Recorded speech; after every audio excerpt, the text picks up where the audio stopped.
November, only on Bloomberg Quint.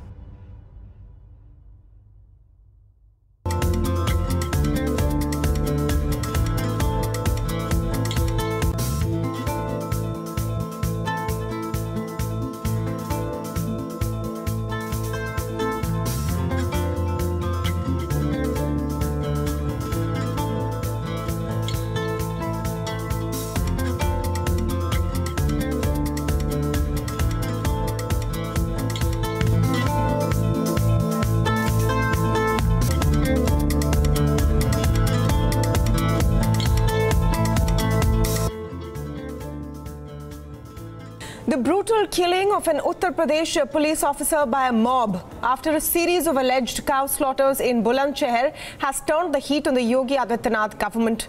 The chief minister, who has been busy campaigning across Chhattisgarh, Madhya Pradesh, Rajasthan and Telangana, has issued directions to take strict action against those involved in the alleged slaughters. But there was nothing more than a compensation announcement and some lip service for the two people who were killed. That included Officer Subodh Kumar Singh and a student named Sumit.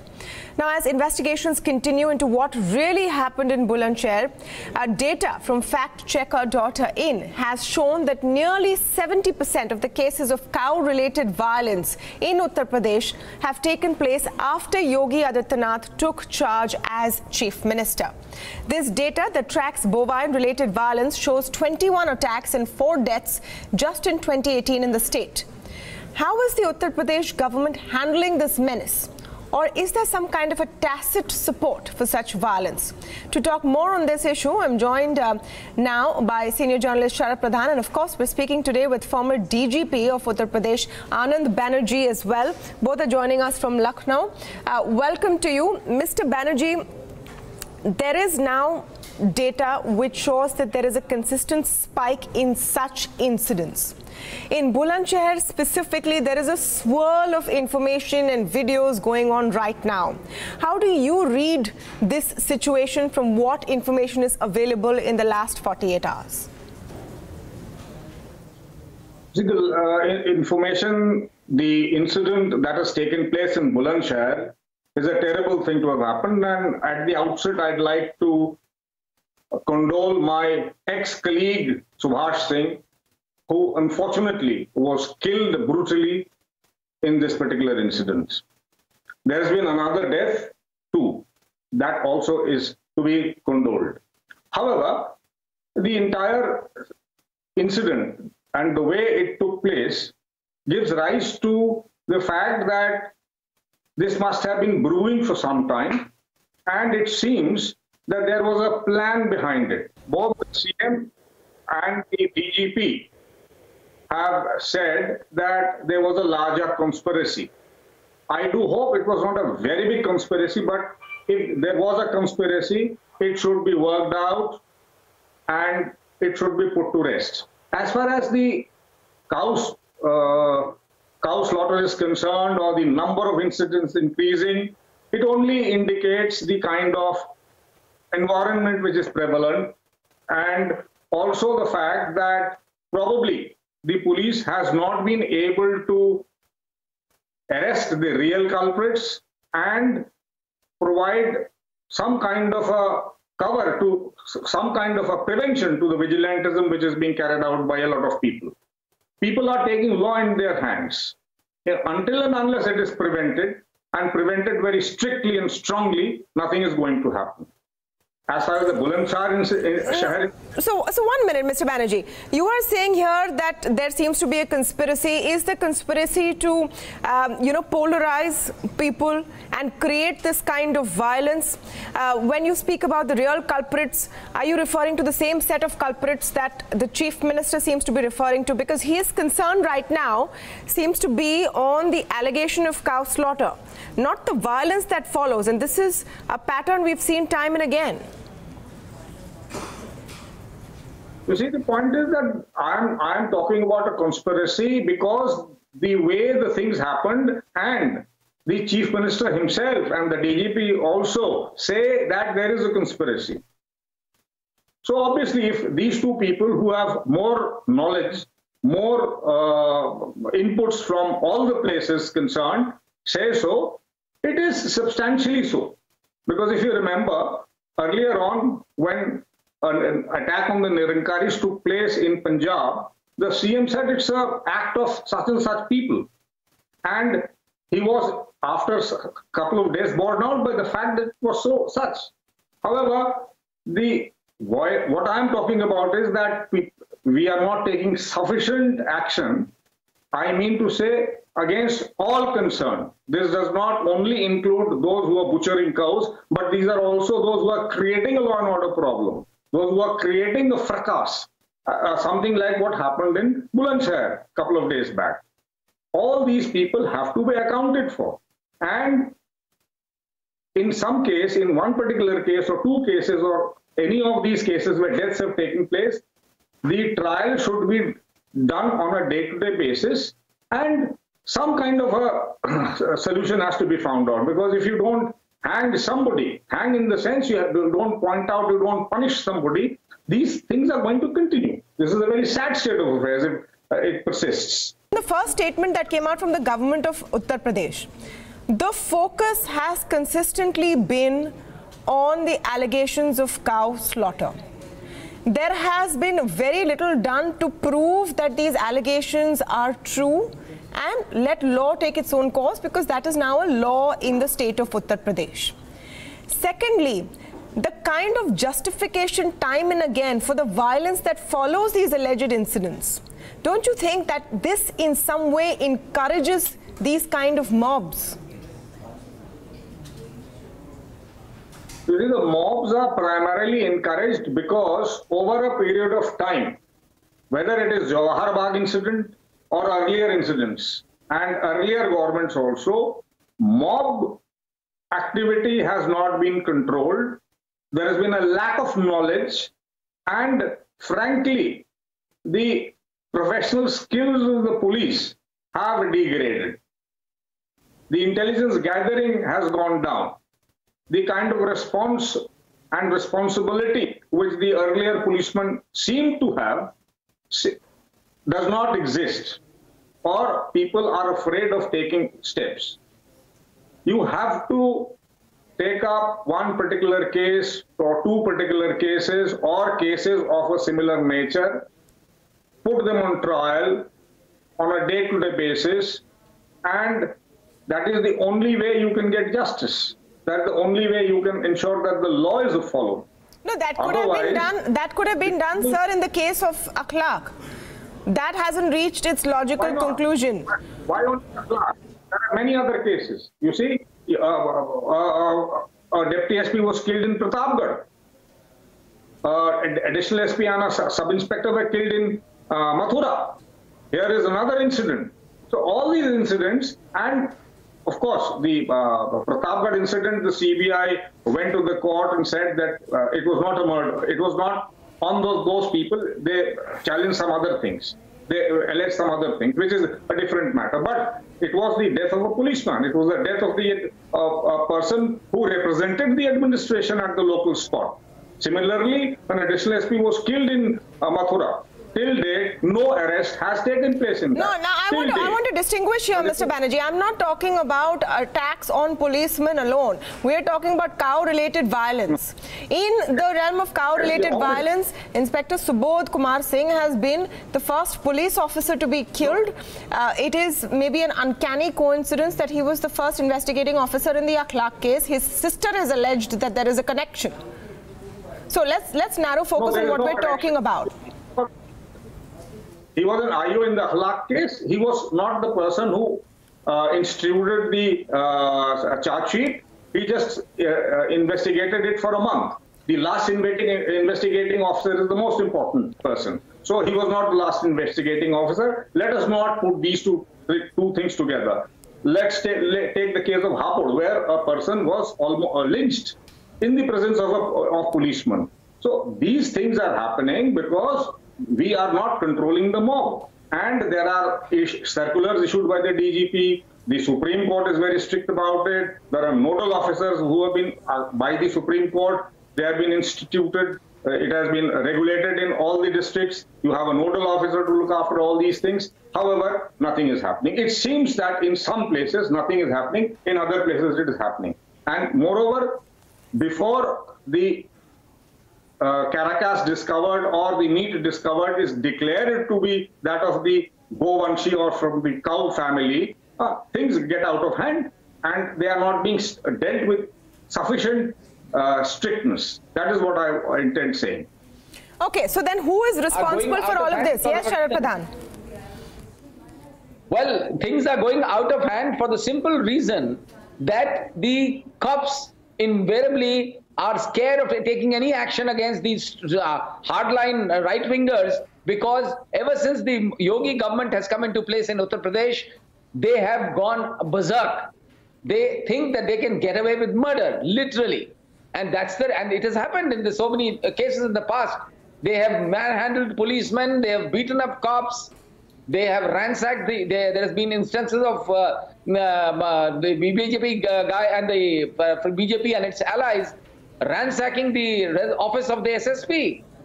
So, you know, they are so emboldened that, and they know that there is somebody sitting at the top who would extend all kinds of patronage to them and who is responsible for vitiating that. So that's the reason. So they are unbridled and the police is restrained, because police thinks that by annoying their superiors, they may have to face the music. So that is also the reason. Can you imagine? A cop guns down an innocent man in Lucknow, the Apple executive sometime back, you remember. Yeah. But in this case, in Bulandshahr, the cops could not muster up courage to take out a gun and shoot the rogues who were stone pelting at the police station. This is the morale of the police, apart from a lot of corruption in the police. Okay. This is also speaks of the morale of the police. Okay, Mr. Banerjee wants to come in. Yes, Mr. Banerjee. I was just supporting what Sharat was saying. I was saying that they couldn't shoot. They had an AK-47 rifle with them when this was happening. And the inspector had his own personal weapon, which was stolen or which was taken away, which was spirited away. He had 3 mobiles which were taken away. So obviously, what Sharat is saying is to that extent very true. That the police is not in a position to do the same thing, which I also said earlier. Yes. But why? But why is the question, Mr. Banerjee? Have the police in Uttar Pradesh suddenly become incompetent? Have they suddenly lost the ability to gather intelligence? Have they suddenly become unable to see a conspiracy when it's brewing? You will have to link it back to some responsibility to the state administration. Tamanna, as an ex-policeman, I look at it from a policeman's view. Yes, we do not have good intelligence right now. Our intelligence is incapable of telling us what to expect and what is going to happen. It needs an overhaul. Secondly, you asked me what happened to the police. Now, I'll be very clear, very frank about it, and Sharat, you may like to comment on that. There was a government between 2004 and 2009 which decided that the strength of the police force, which was 1,50,000 at that moment, suddenly should be increased to 3,50,000. That is, add 2 lakh persons. They started treating it as a vacancy. In the first instance, a recruitment of about 35,000 people was done. At that moment, Uttar Pradesh could train only 18,000 people. How these 35,000 were trained is a mystery. Not exactly a mystery, but it was mismanaged. And so you had almost semi-trained people coming into the police force in 2011 because of that particular. However, the following governments also kept following this trend because everybody wants to recruit in large numbers. I'm sorry, Mr. Banerjee, I'm sorry I'm interrupting you, but are we talking about the quality of police training in Uttar Pradesh? Come on, as a former top cop, you know the kind of pressure that a state government can exert. Tamanna, let me finish. Let me finish this. You see, then subsequent governments also decided that large-scale recruitments could continue because nobody pointed fingers at the recruitment. That recruitment process was very good. But if you recruit large numbers, more than 35,000, 40,000, you don't have place to train them. You don't have an area to train them, then you have untrained people with you. And in between, they reduced the training schedule from 9 months originally to 6 months. So 3 months, that is 90 days of actual training, indoor training, 6 days, 6 classes a week, 6 classes a day, and outdoor training about 3 classes a day. We're done away with. I don't know. I'm sorry. I'm not sure how relevant this training schedule is to what we're talking about and what is actually going on. Mr. Sharat Pradhan, would you like to weigh in on this? We're talking about a kind of a push coming in from the top. And today we'll have to call it as we see it.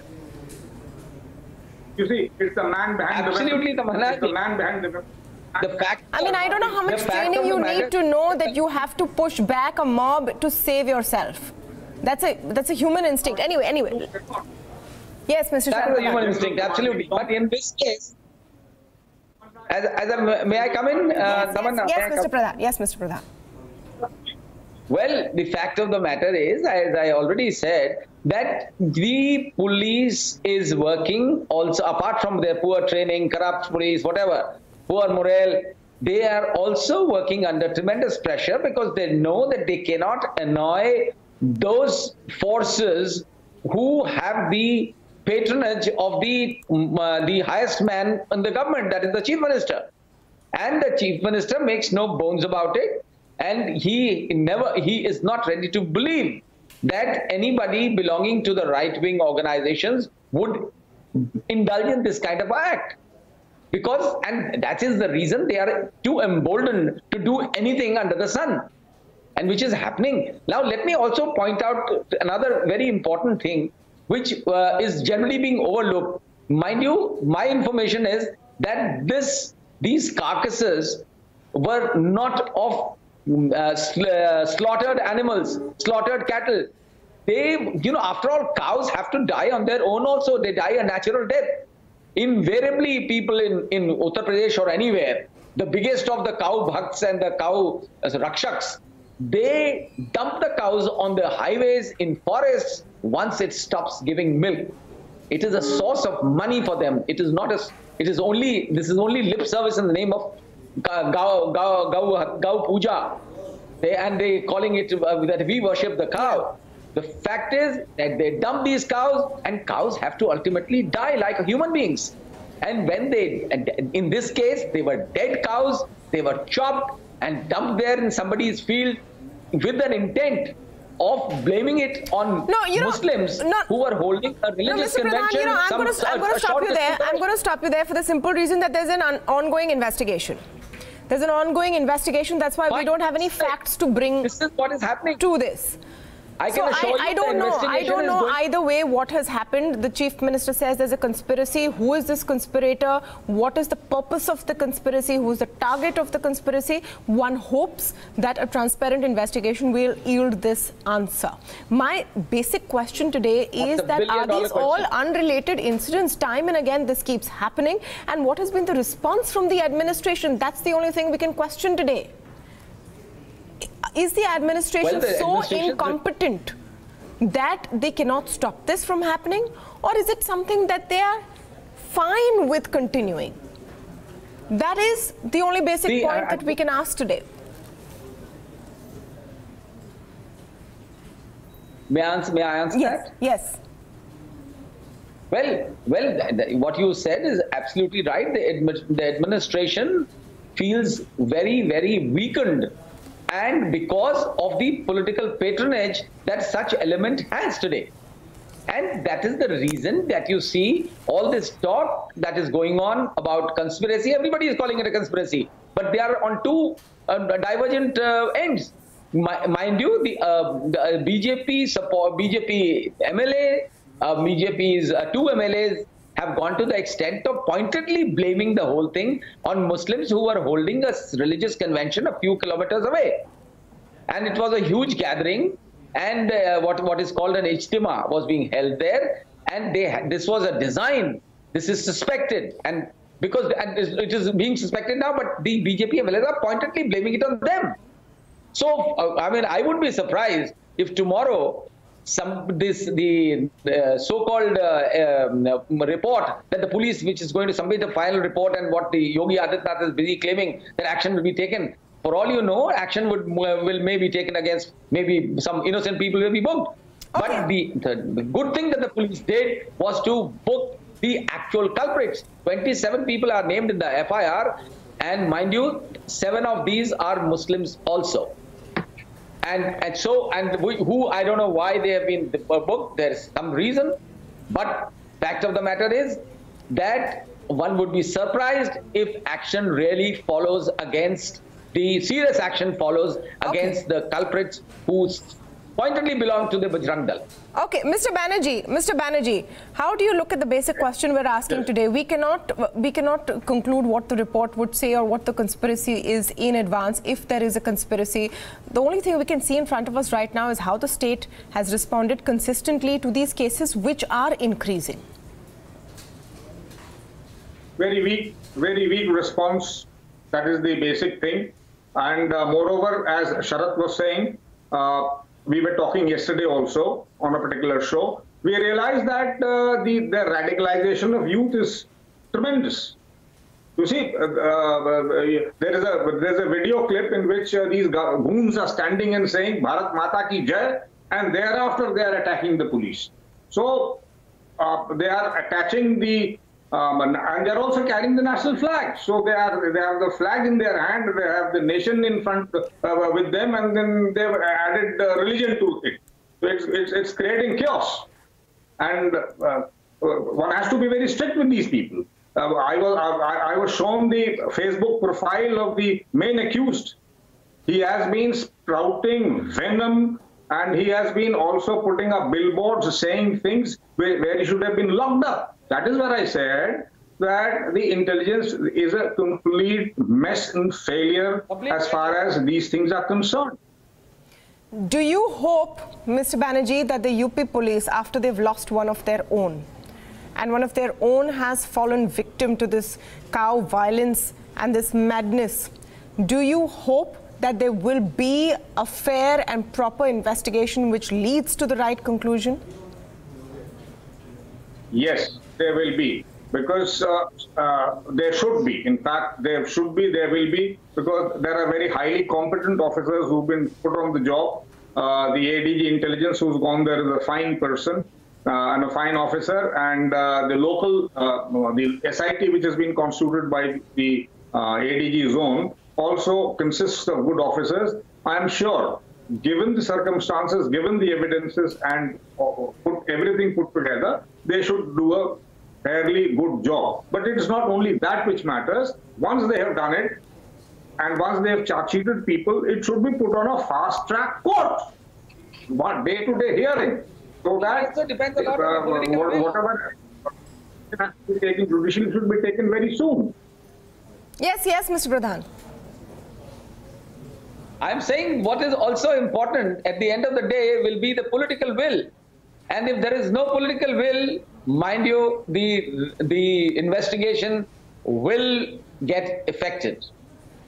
And it may not end up as a fair investigation despite upright officers doing it, competent officers. While people are watching, there are videos all over the place, so we don't know the authenticity of them. It is clear that there is some kind of plot cooking. The Chief Minister says it himself.